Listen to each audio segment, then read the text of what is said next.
ॐ अज्ञानतिमिरन्धस्य ज्ञानाञ्जनशलाखया चक्षुरुन्मीलितं येन तस्मै श्रीगुरवे नमः। नमो ॐ विष्णुपदाय कृष्णप्रेष्ठाय भूतले श्रीमते भक्तिवेदान्तस्वामिन् इति नामिने। नमस्ते सरस्वते देवे गौरवाणी प्रचारिणे निर्विशेष शून्यवादी पाश्चात्य देशतारिणे। जय श्री कृष्ण चैतन्य प्रभु नित्यानंद श्री अद्वैत गदाधर श्रीवासादि गौर भक्त वृंद।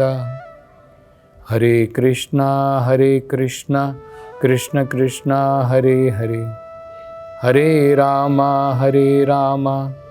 राम राम हरे हरे। हरे कृष्ण। तो आगे नारद मुनि जी राजा प्रचिन बरही को पुरंजन राजा की जो कथा बता रहे हैं वो आगे बढ़ाते हुए कहते हैं कि ये राजा पुरंजन इस प्रकार से अपनी जो उसकी अब पत्नी बन गई थी उसके ऊपर पूर्ण रूप से मुग्ध हो गया, और इतना मुग्ध हो गया कि जो भी उसकी पत्नी करती थी केवल वो उसकी नकल मात्र करता था, मानो उसकी अपनी कोई स्वतंत्रता ही ना हो। अगर उसकी पत्नी, उसकी जो रानी थी, अगर वो जाकर के कहीं पर शराब पीती थी तो राजा भी जाकर के साथ साथ में शराब पीता था। अगर उसकी रानी भोजन करने के लिए बैठती थी राजा भी पीछे पीछे जाता, उसके साथ साथ में भोजन करता। अगर ये रानी हंसती थी तो राजा भी खिलखिलाकर हंसता था, और इसी प्रकार से अगर उसकी रानी रोती थी ये भी रोता था, ये भी विलाप करता था, ये भी शोक करता था। तो इसका अर्थ क्या है? तो जैसा नारद मुनि जी आगे बताएंगे, ये जो राजा पुरंजन है ये तो आत्मा है, जीव है, और जो उसकी पत्नी जिसके ऊपर ये इतना निर्भर हो गया है, डिपेंडेंट हो गया है, मुग्ध हो गया है, मोहित हो गया है, इतना मोहित हो गया है अपनी शुद्ध बुद्ध खो बैठा है। कई बार हम लोग देखते हैं ना, जब व्यक्ति किसी के ऊपर मुग्ध हो जाता है, मोहित हो जाता है, अपनी शुद्ध बुद्ध खो बैठता है, अपनी स्वतंत्रता खो बैठता है। तो ये सुंदर स्त्री, ये जो रानी है राजा की, राजा पुरंजन की, नारद मुनि जी बताएंगे कि ये हमारी भौतिक बुद्धि है। आत्मा स्वतंत्र है, लेकिन जब इस भौतिक बुद्धि की तरफ आत्मा आकर्षित हो जाती है, मुग्ध हो जाती है, अपनी स्वतंत्रता खो बैठती है। तो हमारी बुद्धि अगर हमें कहेगी चलो भाई दारू पीने के लिए जाएंगे, हम लोग भी दारू पीने के लिए चले जाते हैं पीछे पीछे, हमारा मन कहता है ना। तो ठीक इसी प्रकार से नारद मुनि जी देखिए कितना बढ़िया प्रसंग बता रहे हैं। ये राजा की हालत क्या है? अपनी पत्नी के ऊपर मुग्ध है, मोहित हो गया है, अपनी स्वतंत्रता, सोच विचार की शक्ति खो बैठा है, अपने मन से नहीं सोच रहा है। उसकी रानी जो कर रही है उसकी नकल कर रहा है, उसके पीछे पीछे कर रहा है। रानी दारू पी रही है वो भी पी रहा है, रानी भोजन खा रही है वो भी खा रहा है, रानी हंस रही है, ये भी हंस रहा है। उसकी रानी रो रही है, ये भी विलाप में बैठा है। तो यही हमारी हालत हो गई है। हमारी बुद्धि हमें जहां खींच रही है, हम भी पागल की तरह वही कार्य कर रहे हैं। हम अपनी मर्जी से काम नहीं कर रहे हैं। हमारी स्वतंत्रता, हमारा विवेक चला गया है। हमारी बुद्धि कहती है दारू खाने जाओ, हम लोग पीछे पीछे जाते हैं। हमारी बुद्धि कहते हैं ये काम करो, हम लोग वो काम करते हैं। तो हम जो हैं बुद्धि के गुलाम हो गए हैं। अपनी स्वतंत्रता हमने बुद्धि को प्रदान कर दी है। तो इसका फल क्या होगा? इसका फल ये होगा, हम इस भौतिक संसार के भव बंधन में बंध जाएंगे। और अगर हम इससे बाहर निकल सकते हैं, अगर इस आकर्षण से, इस बुद्धि के आकर्षण से अगर हम बाहर निकल सकते हैं, तो हम स्वतंत्र हो जाएंगे। तो जिस प्रकार से भागवतम में एक श्लोक है, उसमें बताया है, देखिए, महत द्वारम आहुर्विमुक्तेस।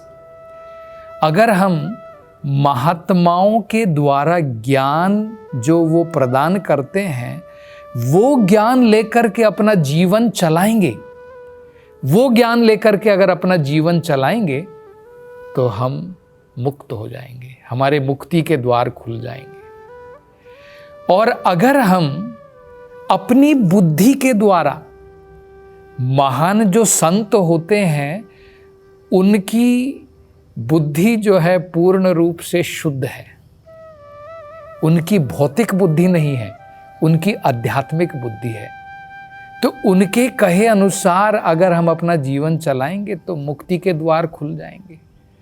और अगर हम योषिता संग संगी, और अगर हम, ये उदाहरण भागवत में दिया है, जो व्यक्ति महात्माओं की तरफ आकर्षित है, उसके मुक्ति के द्वार खुल गए।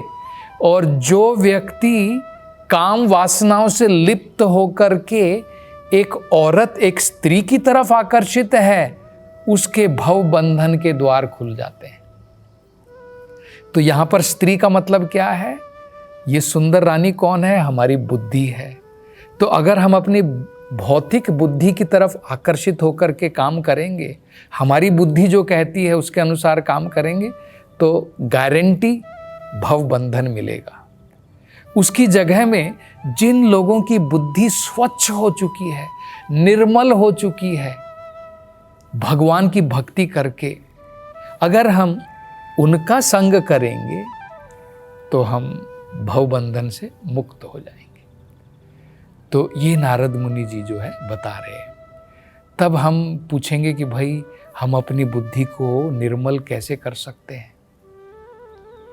तो इसका उदाहरण दिया है भागवत के अंदर में, अपनी बुद्धि का प्रयोग कैसे प्रारंभ करना है। तो अम्बरीश महाराज का उदाहरण दिया है। तो अम्बरीश महाराज के बारे में कहा है कि अम्बरीश महाराज अपने सभी इंद्रियों का प्रयोग उन्होंने जो है भगवान की सेवा में प्रारंभ कर दिया। सबसे पहले अपने मन को भगवान में लगाना है। मन हमारा मैनेजर की भांति है। मैनेजर अगर अपने काम पर लगा है तो सभी वर्कर को भी लगाएगा।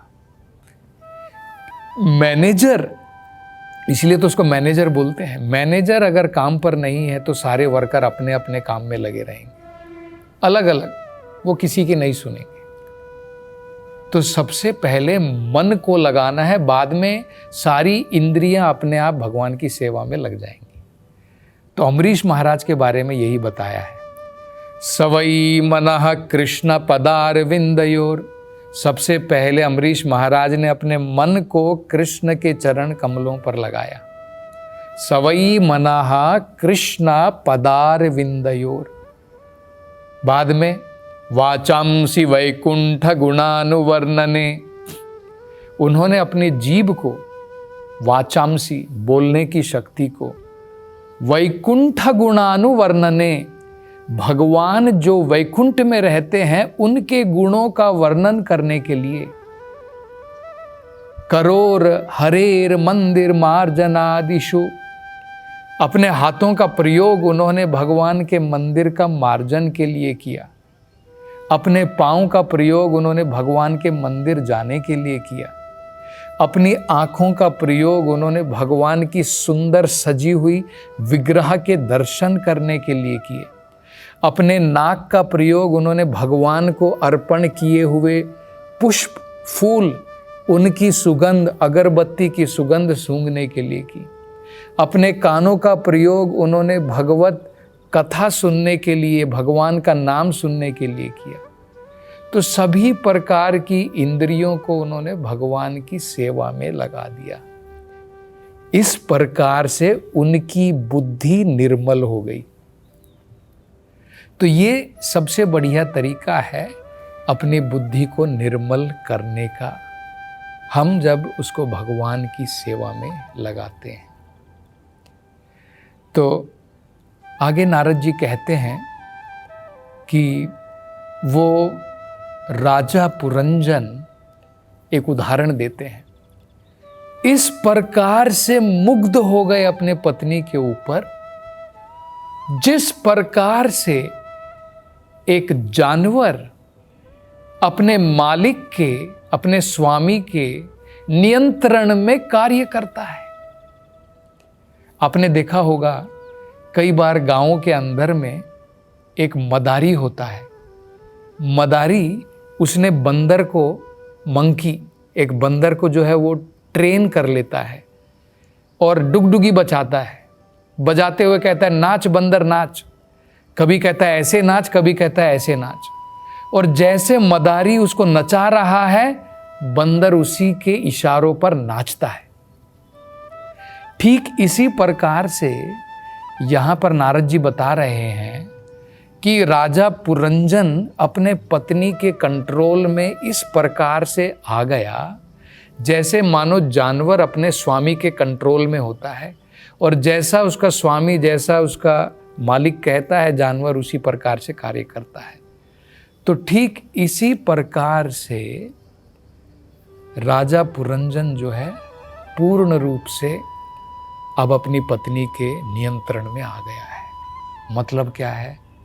जीव अपनी बुद्धि के कंट्रोल में, भौतिक बुद्धि के कंट्रोल में आ जाता है।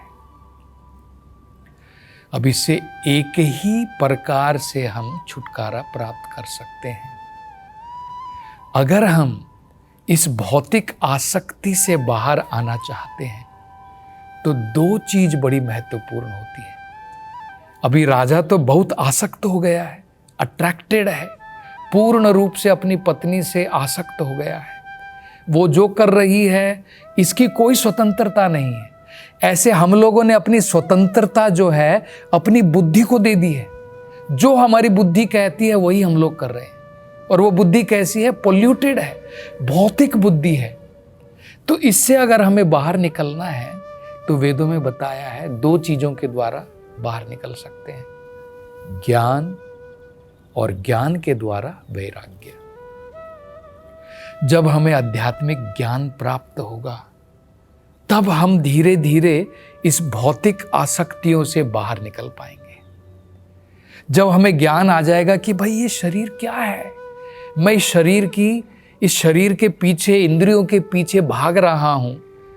जब हमें ज्ञान आ जाएगा कि भाई ये तो नश्वर है, ये तो एक दिन सब कुछ चला जाएगा, मैं तो इससे परे हूं, मेरा इससे कोई लेना देना नहीं है, मैं तो कभी ये शरीर में आता हूं, कभी दूसरे शरीर में आता हूं। अब इस शरीर की जरूरतें पूरी कर रहा हूं, बाद में दूसरे शरीर की जरूरत पूरी करूंगा, तो मैं क्यों शरीर की जरूरतों के पीछे भागूं? तो जब ये ज्ञान आ जाएगा तब वैराग्य आ जाएगा। तब हम लोग इस शरीर से इतने आसक्त नहीं होंगे। लोग तो मतवाले हैं, पागल की भांति शरीर की जरूरतों के लिए सब कुछ करने में लगे। आप देखिए संसार में और क्या है बताइए। आप एक बाजार में जाइए, एक बाजार में आप जाकर के देखिए क्या है बाजार के अंदर में। सारी शरीर की जरूरतों के लिए सामान को छोड़ करके कुछ नहीं मिलेगा। आपके एक नाखून के लिए, आपकी नाखून के लिए आप देखेंगे पूरे कॉस्मेटिक की दुकान मिल जाएगी आपको। आपके चेहरे को सजाने के लिए बड़ी बड़ी दुकानें मिल जाएंगी। आपके बालों को सही प्रकार से, इसलिए हम लोग तो बाल तो रखते नहीं, छोटे छोटे बाल रखते हैं। कम से कम 14 दिन में हम लोग एक बार शेव कर लेते हैं, क्योंकि बालों से हमारी आसक्ति नहीं है। लेकिन लोग देखिए बालों को किस प्रकार से, कोई मिलिट्री कट कराता है, कोई ये कट कराता है, कोई हिप्पी कट कराता है। बालों के लिए बड़े बड़े सैलून हैं, हजार हजार रुपये में जो है लोग जो है स्पेशल बाल काटेंगे आपके।